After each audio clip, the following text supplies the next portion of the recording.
Now, as part of a landmark judicial overhaul, Mexico is likely to see judges elected to office and not nominated.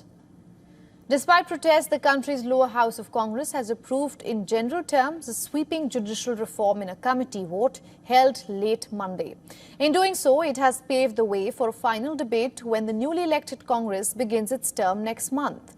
Let's find out more about the proposed reform and its likely impacts. To begin with, the proposed reform calls for the popular election of over 7,000 judges and magistrates. This includes Supreme Court justices. It also proposes that the 35-year age limit for the judges on the top court be scrapped and the experience requirement be slashed from 10 to 5 years. It further provides that other judges would no longer need to comply with a minimum experience standard. If enacted, the first elections would be held to replace Supreme Court judges next June, and makeup of the top court would be reduced from 11 to 9 judges, and magistrates as well as open judicial positions in Mexico's court system would also be elected over a couple staggered votes.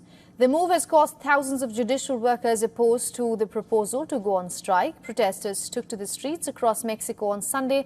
Demonstrators rallied in Mexico City as well as other states to voice worries about changing the judiciary. Striking federal court workers and judges ended their march outside the Supreme Court building in the heart of the city.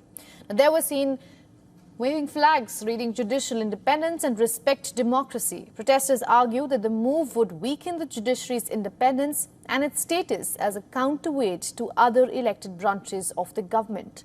The committee could still make changes to the bill in subsequent votes. However, the main reform, the judicial elections, has virtually been guaranteed to remain a part of the legislation. It is believed that the ruling party and its allies will likely command the two-thirds majority needed to pass the reform once the new Congress takes office in September. The reform was proposed by outgoing President Andrés Manuel López Obrador in February. President-elect Claudia Sheinbaum, who will take office on October 1st, also backs this reform. He argues it would boost democracy and feature control to ensure that competent jurists are elected.